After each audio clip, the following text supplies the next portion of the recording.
Palavra da Verdade, com Hernandes Dias Lopes. Irmãos amados, nós vamos abrir a Palavra de Deus no Evangelho de Cristo, conforme o relato de Marcos, capítulo 13.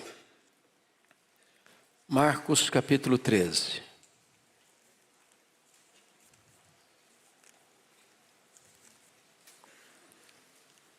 Nós vamos ler todo este capítulo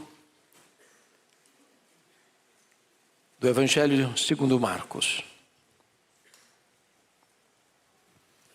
Está escrito assim: ao sair Jesus do templo, disse-lhe um de seus discípulos: Mestre, que pedras, que construções! Mas Jesus lhe disse: vês estas grandes construções? Não ficará pedra sobre pedra que não seja derribada. No Monte das Oliveiras, defronte do templo, achava-se Jesus assentado, quando Pedro, Tiago, João e André lhe perguntaram em particular: dize-nos quando sucederão estas coisas, e que sinal haverá quando todas elas estiverem para cumprir-se? Então Jesus passou a dizer-lhes: vede que ninguém vos engane. Muitos virão em meu nome dizendo: sou eu, e enganarão a muitos. Quando, porém, ouvirdes falar de guerras e rumores de guerras, não vos assusteis. É necessário assim acontecer, mas ainda não é o fim. Porque se levantará nação contra nação e reino contra reino. Haverá terremotos em vários lugares e também fomes. Estas coisas são o princípio das dores. Estai vós de sobreaviso, porque vos entregarão aos tribunais e às sinagogas. Sereis açoitados e vos farão comparecer à presença de governadores e reis por minha causa, para lhes servir de testemunho. Mas é necessário que primeiro o evangelho seja pregado a todas as nações. Quando, pois, vos levarem e vos entregarem, não vos preocupeis com o que haveis de dizer. Mas o que vos for concedido naquela hora, isso falai, porque não sois vós os que falais, mas o Espírito Santo. Um irmão entregará à morte outro irmão, e o pai ao filho. Filhos haverá que se levantarão contra os progenitores e os matarão. Sereis odiados de todos por causa do meu nome. Aquele, porém, que perseverar até o fim, esse será salvo. Quando, pois, virdes o abominável da desolação, situado onde não deve estar, quem lê entenda. Então os que estiverem na Judéia fujam para os montes. Quem estiver em cima, no eirado, não desça, nem entre para tirar da sua casa alguma coisa. E o que estiver no campo, não volte atrás para buscar a sua capa. Ai das que estiverem grávidas e das que amamentarem naqueles dias. Orai para que isso não suceda no inverno, porque aqueles dias serão de tamanha tribulação, que nunca houve desde o princípio do mundo, que Deus criou, até agora, e nunca jamais haverá. Não tivesse o Senhor abreviado aqueles dias, e ninguém se salvaria, mas por causa dos eleitos que Ele escolheu, abreviou tais dias. Então, se alguém vos disser, eis aqui o Cristo, ou ele ali, não acrediteis. Pois surgirão falsos cristos e falsos profetas, operando sinais e prodígios para enganar, se possível, os próprios eleitos. Estai vós de sobreaviso, tudo vos tenho predito. Mas naqueles dias, após a referida tribulação, o sol escurecerá, a lua não dará sua claridade, as estrelas cairão do firmamento e os poderes dos céus serão abalados. Então verão o Filho do Homem vir nas nuvens com grande poder e glória. Ele enviará os seus anjos, ou os anjos, e reunirá os seus escolhidos dos quatro ventos, da extremidade da terra até a extremidade do céu. Aprendei, pois, a parábola da figueira. Quando já os seus ramos se renovam e as folhas brotam, sabeis que está próximo o verão. Assim também vós, quando virdes acontecer estas coisas, sabei que está próximo às portas. Em verdade vos digo que não passará esta geração sem que tudo isto aconteça. Passará o céu e a terra, porém as minhas palavras não passarão. Mas a respeito daquele dia ou da hora, ninguém sabe, nem os anjos no céu, nem o Filho, senão o Pai. Estai de sobreaviso, vigiai e orai, porque não sabeis quando será o tempo. É como um homem que, ausentando-se do país, deixa sua casa, dá autoridade aos seus servos, a cada um a sua obrigação, e ao porteiro ordena que vigie. Vigiai, pois, porque não sabeis quando virá o dono da casa, se à tarde, se à meia-noite, se ao cantar do galo, se pela manhã, para que, vindo ele inesperadamente, não vos ache dormindo. O que, porém, vos digo, digo a todos: vigiai. Meus amados, eu quero conversar com vocês hoje sobre o tema a segunda vinda de Cristo. Os estudiosos desta matéria, fazendo um levantamento das Escrituras e nas Escrituras sobre o assunto, afirmam que há cerca de 2.400 referências à segunda vinda de Cristo na Bíblia.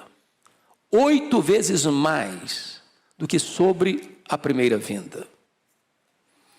A segunda vinda de Cristo é um tema hoje esquecido na agenda de muitas igrejas cristãs evangélicas no Brasil e no mundo. Esse é um tema distorcido por muitos, que até tentam desacreditar a segunda vinda. Outros tentam enganar as pessoas, marcando datas para a segunda vinda. Então, com o texto aberto, no que nós lemos, nós gostaríamos de expor o que nós chamamos de o sermão profético de Jesus. E destaco aqui alguns pontos. O primeiro deles é o deslumbramento dos discípulos e a declaração de Jesus nos versos 1 e 2. Veja comigo. Ao sair Jesus do templo, disse um dos discípulos: Mestre, que pedras, que construções! Mas Jesus lhes disse: Vês estas grandes construções? Não ficará pedra sobre pedra que não seja derribada. Ponto aqui é o seguinte: os discípulos, exceto Judas Iscariotes, eram todos galileus. Diríamos nós hoje que eram de região mais agrícola, mais rural, mais interiorana. E o templo de Jerusalém, esse templo, é o terceiro templo. O primeiro templo foi Salomão quem construiu, com a sua grandeza e majestade. O segundo templo foi erguido por Zorobabel, um templo modesto. Mas esse terceiro templo, ampliado e embelezado por Herodes o Grande, era um grande palácio de mármore branco, bordejado de ouro. Era uma das mais belas construções do mundo. Era colossal, uma coisa que admirava os grandes admiradores da arquitetura. E então os discípulos, gente lá interiorana, não cansando de olhar a beleza do templo, explodem em exclamação e dizem para Jesus: Mestre, que pedras, que construções! E Jesus se volta para eles e diz assim: Pois não ficará pedra sobre pedra. Quando você lê no Evangelho de Marcos, na primeira visita que Jesus faz, conforme capítulo 11, versículo 11, Jesus apenas entra no templo de Jerusalém, tendo observado tudo, como se já fosse tarde, saiu para Betânia. Só viu, olhou e foi embora. Outra feita, capítulo 11, 15 a 17, ele já vem e limpa o templo. Expulsa os vendilhões, vira as mesas dos cambistas, abre as gaiolas das pombas, os currais das ovelhas e limpa a casa de Deus. A terceira vez é essa aqui. Ele entra e não volta mais. E profetiza a destruição completa do templo. Mas aí, vejam vocês o segundo ponto, porque esse templo de fato foi destruído no ano 70 por Tito Flávio, filho de Vespasiano, 40 anos depois dessa profecia de Jesus.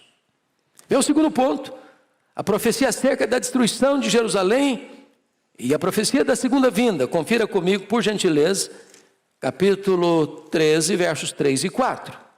No Monte das Oliveiras, defronte do templo, e se você pega a geografia, o Monte das Oliveiras está literalmente defronte do templo, porque aqui está o Monte das Oliveiras, aqui no meio está o Vale do Cedron, e aqui em cima um outro monte começa a se erguer, o Monte Moriá.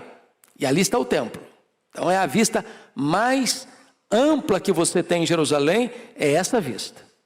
Então Jesus está defronte do templo, quando os discípulos Pedro, Tiago, João e André perguntaram para ele em particular: quando sucederão estas coisas e que sinal haverá quando todas elas estiverem para cumprir-se? E aí você vai perceber que Jesus vai fazer uma conexão entre a destruição de Jerusalém, do templo, e a segunda vinda. Ou seja, a destruição do templo e a destruição de Jerusalém vão ser um tipo, uma sombra do que será a segunda vinda de Cristo.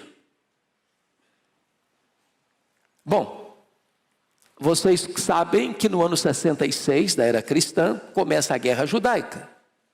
Explode lá em Cesareia Marítima, porque uma sinagoga fora profanada. Os zelotes, que não eram favoráveis ao governo de Roma em Israel, rebelam-se contra Roma. Roma manda para lá o general Tito, que era filho do imperador Vespasiano, que governou de 69 a 79, envia Tito Flávio para Israel para controlar o motim, em 66. 4 anos depois, a situação é incontornável e Tito Flávio arrasa Jerusalém, destrói Jerusalém. E enquanto o templo ardia em chamas, nas ruas, crianças, homens, mulheres e velhos eram pisados, passados ao fio da espada e completamente massacrados. Promovendo então o que nós chamamos de a maior diáspora dos judeus de todos os tempos, desse ano 70 até 14 de maio de 1948. Terceiro ponto desse texto são os sinais da segunda vinda, que Jesus menciona dos versos de número 5 até o verso 13. Por uma questão didática, vamos dividir esses sinais em aspectos distintos. Primeiro, sinal que mostra a graça de Deus. Confira comigo o versículo 10. Mas é necessário que primeiro o evangelho seja pregado a todas as nações. Isso é maravilhoso, porque lá em Mateus 24:14, um pouco mais específico: o evangelho do reino será pregado em todo o mundo para testemunhar a todas as nações, e então virá o fim. Meus amados, o Senhor Jesus deu uma comissão para a igreja, antes de subir aos céus: indo fazer discípulos de todas as nações, batizando-os em nome do Pai, e do Filho, e do Espírito Santo, e ensinando-os a guardar todas as coisas que vos tenho ordenado, e eis que estou convosco todos os dias, até a consumação dos séculos. Essa grande comissão, de certa forma, foi cumprida em parte. Se você olhar a história da igreja, você verá de Constantino a Carlos Magno, 313 ao ano 800, depois uma segunda fase de Carlos Magno a Lutero, de 800 a 1517, depois você vê uma terceira fase das sociedades missionárias, 1517 a 1792, vindo então as missões modernas, 1792, diríamos hoje a 2024. Mas eu olho hoje algo maravilhoso, que é o que nós chamamos hoje de mídias sociais. Eu acho que todos os membros da nossa igreja sabem, né, pastor Ival? A igreja presbiteriana de Pinheiros hoje alcança mais de 100 nações com o evangelho. Com a iniciativa da igreja presbiteriana de Pinheiros de legendar os sermões em mandarim, em russo, em alemão, italiano, francês e inglês. Esta mensagem que esta igreja comunica chega hoje aos ouvidos de mais de 10 milhões de pessoas por mês. E eu não tenho dúvidas de que o advento das mídias sociais, da internet, é a grande ferramenta que Deus levantou na nossa geração para o cumprimento dessa profecia de que o Evangelho será pregado em todo o mundo para testemunhar a todas as nações, e então virá o fim. Mas há aqui sinais, meus irmãos, que indicam oposição a Deus, e não sinais que retratam a graça de Deus. E o primeiro sinal que eu gostaria de chamar a atenção dos irmãos é a perseguição religiosa. Confira comigo o verso 9. Estais vós de sobreaviso, porque vos entregarão aos tribunais e às sinagogas, sereis açoitados, e vos farão comparecer à presença de governadores e reis, por minha causa, para lhes servir testemunho. Olha, por favor, versículo 12. Um irmão entregará à morte outro irmão, e o pai ao filho. Filhos haverá que se levantarão contra os progenitores e os matarão. Versículo 13. Sereis odiados de todos por causa do meu nome.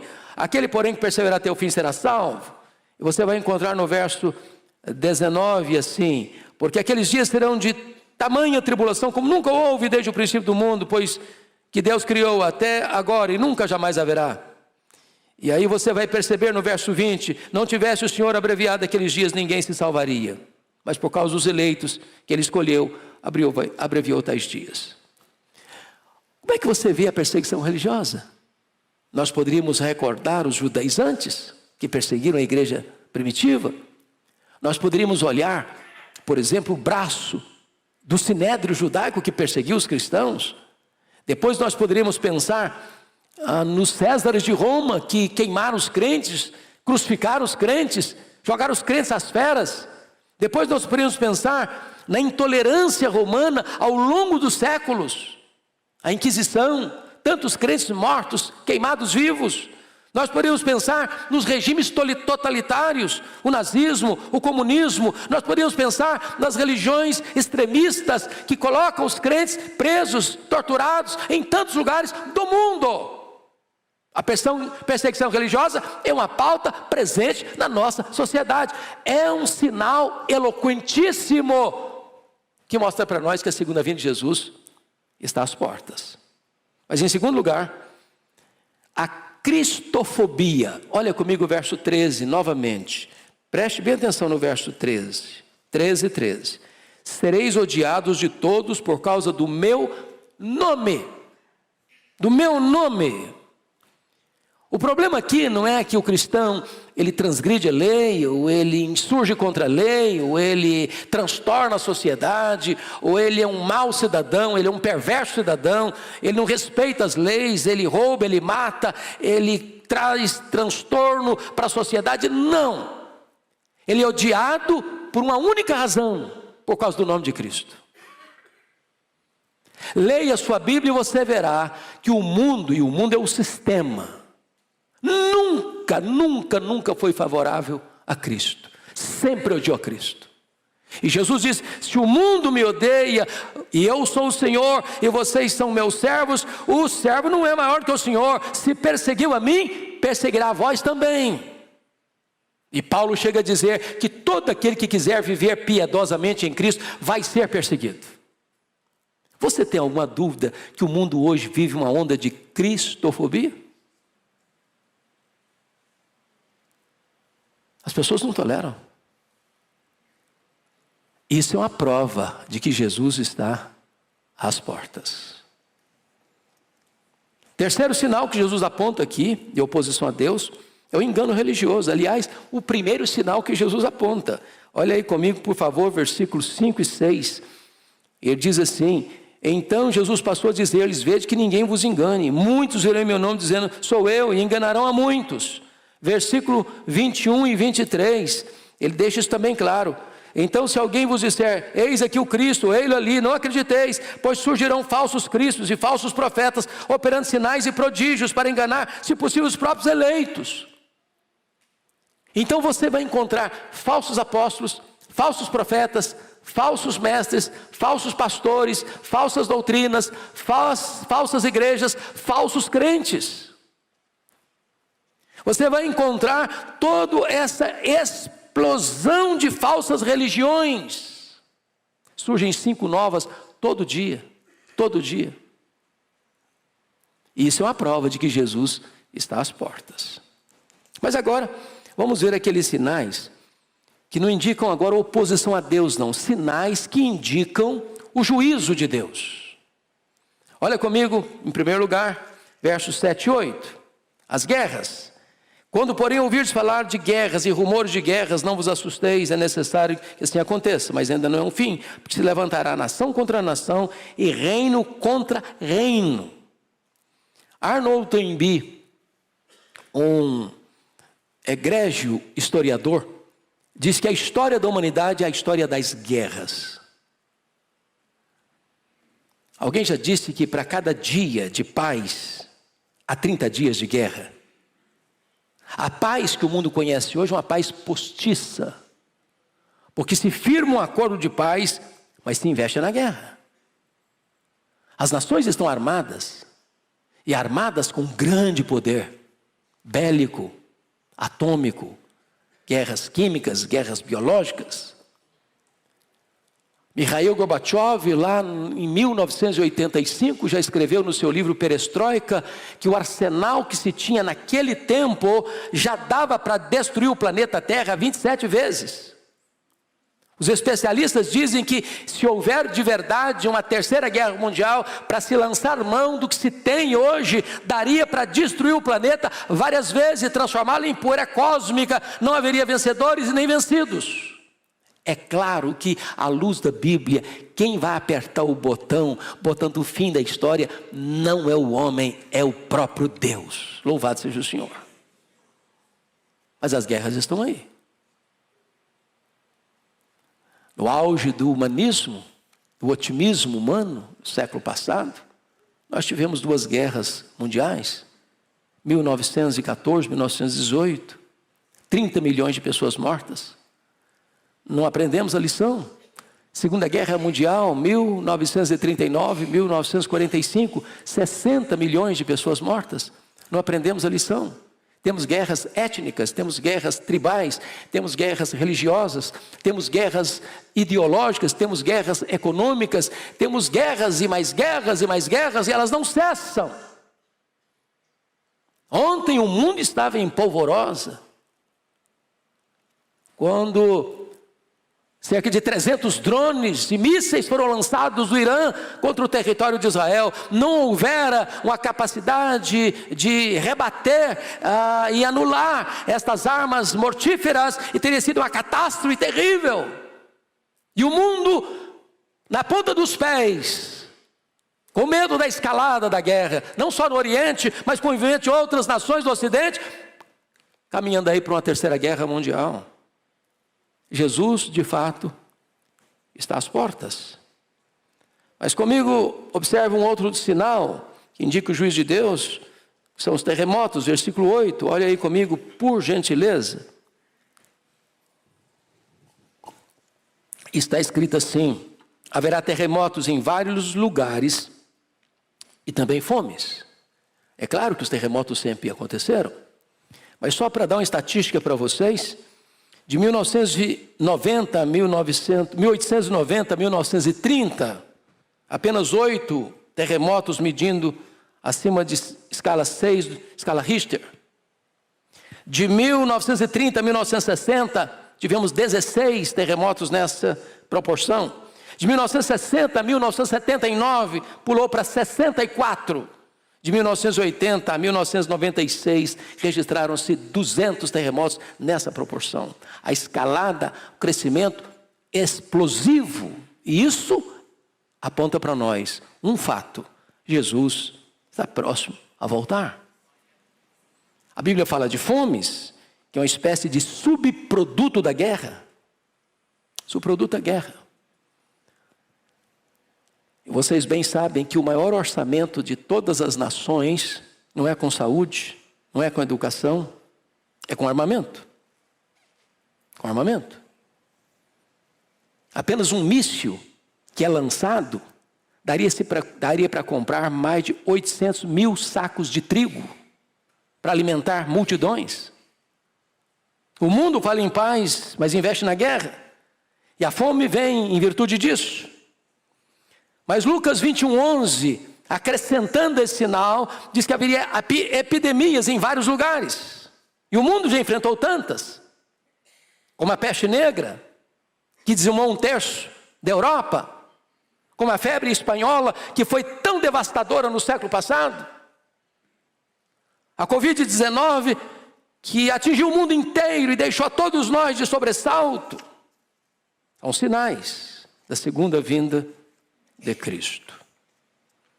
Mas agora veja você, um outro sinal, que está relatado aí no versículo 14, que é o aparecimento do anticristo. Quando, pois, virdes o abominável da desolação, situado onde não se deve estar, quem lhe entenda, então os que estiverem na Judéia fujam para os montes. E aqui o Senhor Jesus volta a tratar do tipo e do antítipo. Ele volta a falar do ano 70, de Tito Flávio, que invade Jerusalém, e isso ser uma sombra, um tipo de que será o anticristo. Por que ele está usando essas figuras? Vejam vocês aí, quem estiver em cima no eirado, não desça, para tirar nada de casa. Quem estiver num campo, não volte para sua casa, para buscar sua capa. Ai das que estiverem grávidas, ai das que amamentarem naqueles dias. Orai para que não aconteça no inverno. Porque Jesus está dando uma profecia. E essa profecia cumprir-se-ia 40 anos depois. No ano 70. A invasão de Jerusalém foi horrível. Horrível. As pessoas foram cercadas. Elas foram sitiadas, entrincheiradas. Elas não podiam sair. Não tem mais provisão, não tem mais água, não tem mais comida, só tem desespero. Como aconteceu no cerco de Jerusalém, onde Jeremias registra que mais felizes foram os que morreram à espada dos que morreram de fome dentro dos muros. A ponto das mães comerem os corpos mortos de seus próprios filhos. E o que ele está dizendo é o seguinte: uma mulher grávida, ai das que estiverem grávidas, porque uma mulher grávida não consegue correr, fugir. Como 1000 judeus fugiram e se refugiaram lá às margens do Mar Morto, na fortaleza de Massada. Uma mulher que tem um bebê no colo amamentando, ela não consegue ter celeridade para correr. No inverno, as pessoas não têm todo o preparo para sair e fugir no inverno rigoroso, de abaixo de temperatura de 0 grau, abaixo de 0 grau. Então, o que ele está mostrando é que a invasão de Tito aponta para a tragédia que será esse levantamento do abominável da desolação, chamado o homem da iniquidade, também chamado de o anticristo, ou também chamado de a besta que surge da terra, que vai receber toda a autoridade de Satanás, que vai perseguir os cristãos. E a Bíblia diz lá em Apocalipse capítulo 13, que toda a terra, todas as nações, todos os povos vão adorar o anticristo, vão se prostrar diante do anticristo, exceto os que têm o selo de Deus. Em outras palavras, Jesus não vai perder sequer um cordeirinho, uma ovelha para o anticristo, sequer um. O Senhor Jesus chega a dizer no verso 29, no verso 20, o seguinte: não tivesse o Senhor abreviado aqueles dias e ninguém se salvaria, mas por causa dos eleitos que ele escolheu, abreviou tais dias. Versículo 22. Pois surgirão falsos cristos e falsos profetas, operando sinais e prodígios para enganar, se possível, os próprios eleitos. Os eleitos não serão enganados. O Senhor tem os seus eleitos, o Senhor ama os seus eleitos não serão poupados da tribulação, os seus eleitos serão arrancados do meio da tribulação. Eles enfrentarão. Mas o Senhor abrevia e o Senhor os livra, de tal forma que nenhum deles vai perecer. Como é que será essa grande tribulação? Você pode ler comigo o verso 19, por gentileza? Vamos todos juntos, por favor? Porque aqueles dias serão de tamanha tribulação, como nunca houve desde o princípio do mundo, que Deus criou até agora e nunca jamais haverá. Eu chamo a sua atenção que esta expressão, ela tem 4 paralelos na Bíblia: a grande tribulação, a apostasia, o aparecimento do homem da iniquidade e o pouco tempo de Satanás. Será o período mais tenebroso, mais amargo, mais difícil da história, a grande tribulação. E o Senhor vai arrancar a sua igreja, não tirando-a antes da tribulação, mas sustentando-a, fortalecendo-a, e do meio da tribulação o Senhor tira o seu povo. É o cuidado que o Senhor tem com os seus eleitos. O que é curioso é que no mesmo momento e com a mesma intensidade que vem a grande tribulação, vem também a sedução religiosa. É isso que você verá nos versos 21 a 23. Então, se alguém vos disser, eis o Cristo, ei-lo ali, não acrediteis, pois surgirão falsos cristos, falsos profetas, operando sinais e prodígios, para enganar, se possível, os próprios eleitos. Estai vós de sobreaviso, tudo vos tenho predito. Então, não fique assim muito encantado com milagres não, porque os falsos mestres, os falsos profetas, os falsos cristos também vão operar coisas miraculosas, que não é obra de Deus, para enganar. E vão enganar, exceto os eleitos de Deus. Louvado seja o Senhor. Agora vejam vocês, a descrição da segunda vinda, comparando comigo aí o que vai acontecer nos versos 24 e 25. Mas naqueles dias, após a referida tribulação, o sol escurecerá, a lua não dará sua claridade, as estrelas cairão no firmamento, os poderes do céu serão abalados. Meus irmãos, este é um fenômeno catastrófico, cósmico. E quem vai tratar isso de maneira detalhada é o apóstolo Pedro, na sua segunda carta, capítulo 3. Eu preciso que você vá comigo para lá, porque eu não poderia reproduzir literalmente, com fidelidade, esses 3 versículos, e eu não conseguiria descrever com tamanha eloquência e clareza o que Pedro descreveu. Então vá comigo rapidinho para lá, e a gente volta para cá, para Marcos, para olhar como é que vai ser esses fenômenos da natureza. Capítulo 3 de 2 de Pedro, por gentileza. Versículo 7. Eu queria que toda a igreja lesse comigo, por favor. 3, 7. Está aí posto na tela, vamos todos juntos ler. Ora, os céus que agora existem e a terra, pela mesma palavra, têm sido entesourados para fogo, estando reservados para o dia do juízo e destruição dos homens ímpios. Versículo 10 comigo. Virá, entretanto, como ladrão, o dia do Senhor, no qual os céus passarão com estrepitoso estrondo, e os elementos se desfarão abrasados.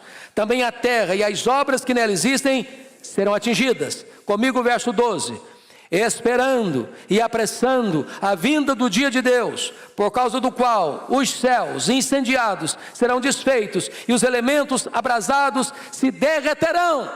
É uma cena dramática, pavorosa, que é descrito no capítulo 6, versos 12 a 17, como uma cena das mais dramáticas da história. Mas olha qual é a postura do crente, como é que estará o crente nesse momento. Triste, abatido, com medo? Não. Leia em voz bem alta, 2 de Pedro 3,13 agora.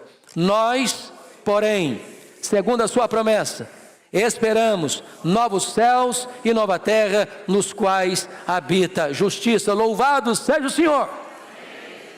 Glória a Deus. Como é que será a volta do Senhor? Veja agora, voltando para Marcos 13, por favor, irmãos, verso 26, ela será visível.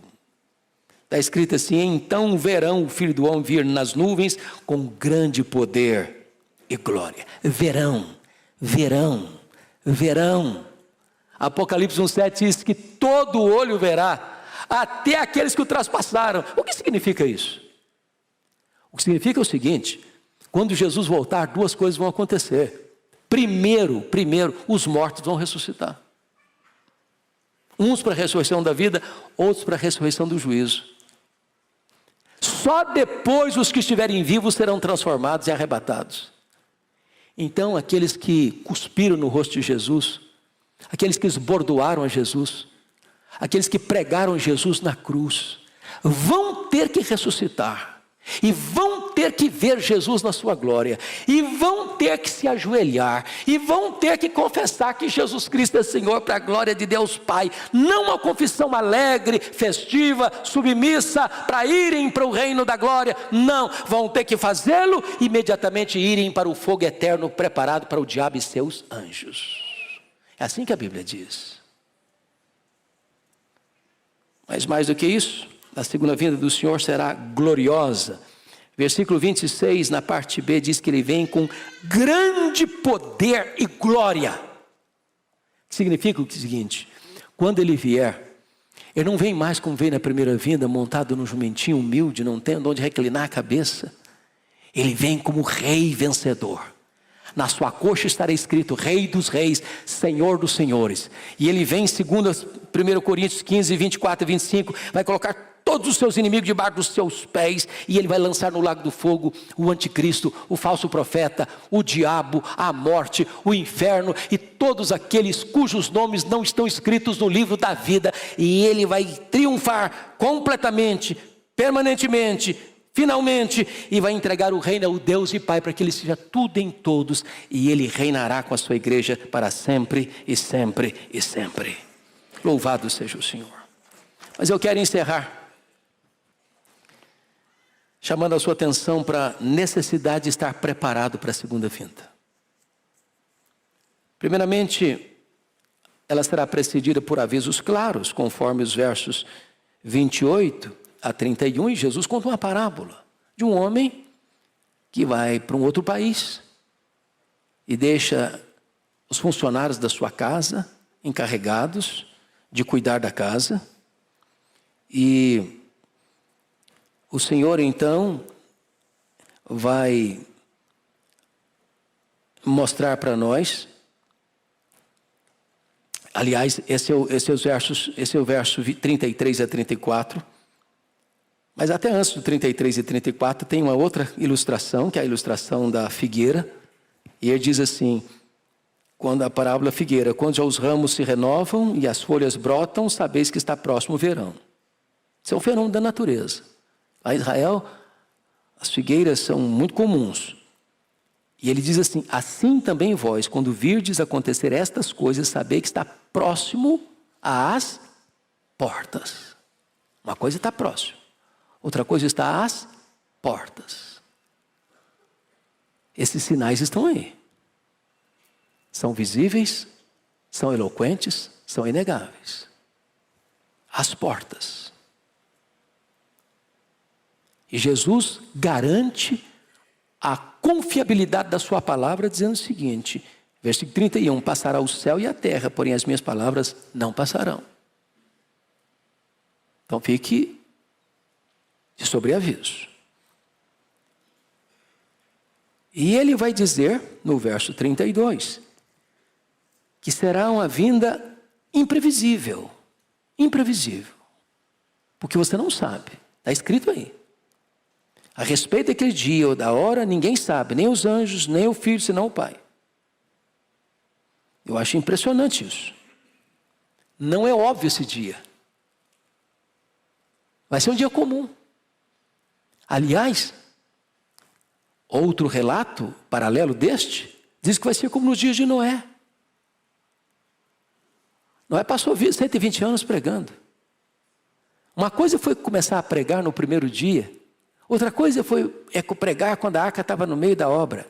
Outra coisa é pregar quando estava fazendo o acabamento da arca. Outra coisa era pregar quando a arca está pronta. Outra coisa é pregar quando, olha gente, acabou. Construção acabou. É agora ou não vai ter outra chance. E como é que estavam aquelas pessoas? Diz a Bíblia, casando, dando-se em casamento, comendo e bebendo. E eu pergunto a vocês, que pecado há nisso? Comer, beber, comprar, vender, casar e dar-se em casamento. Não tem pecado nenhum nisso. Qual o problema? O problema é que as pessoas vão estar vivendo a vida comum, comprando, vendendo, bebendo, fazendo festa, casando, sem levar Deus em conta, sem parar para pensar que os sinais estão aí, que Jesus disse, olha, fique atento, fique vigiando, está chegando a hora. E quando o dilúvio chegou, pegou todo mundo despreparado. E quando Jesus voltar, tanta gente vai estar despreparada.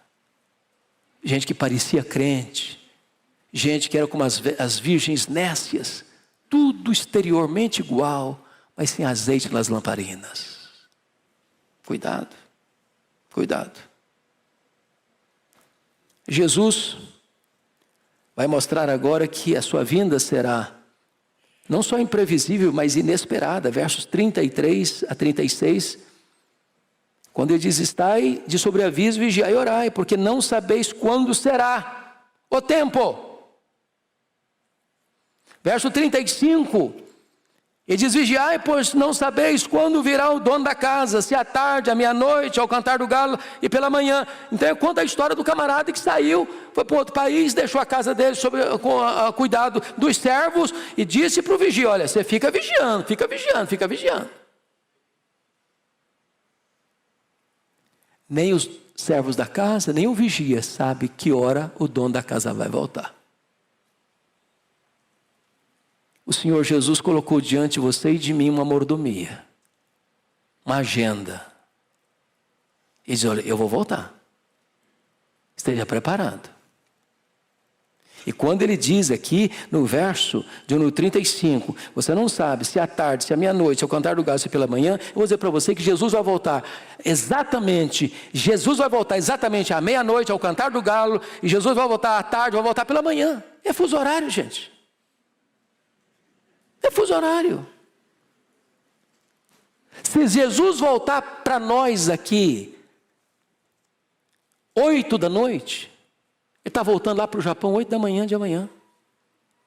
É de noite aqui, é de dia lá, de manhã lá. É de tarde aqui, é de noite na Europa. Então ele volta de manhã, ele volta de meio-dia, ele volta à tarde, ele volta à noite, ele volta à meia-noite, ele volta de madrugada. Não importa onde você esteja, ele vai voltar. Ele vai voltar. E eu fecho com o último versículo, porque a palavra de Jesus é esta. Eu, o que porém vos digo a todos, vigiai. Vigiai. Vigiai. Pode ser agora, pode ser amanhã, pode ser daqui a pouco. E eu quero dizer que alguns teólogos e estudantes de escatologia, muito sábios, do alto da sua sapiência, dizem, não, esquece. Pelos meus estudos, Jesus não volta nos próximos 500 anos. O apóstolo Paulo, que era um teólogo de primeira categoria, ele aguardava a volta de Jesus para os seus dias. E ele diz isso lá, em Tessalonicenses. Depois, nós, os vivos, os que ficarmos, ele está dizendo, eu aguardo, eu espero para os meus dias.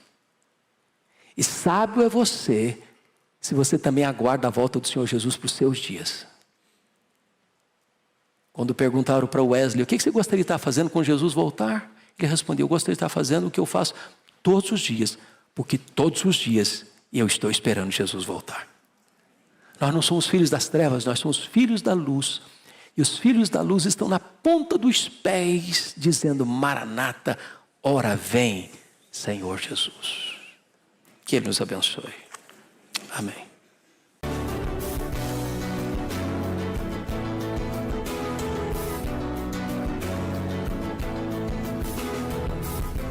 Palavra da Verdade, com Hernandes Dias Lopes.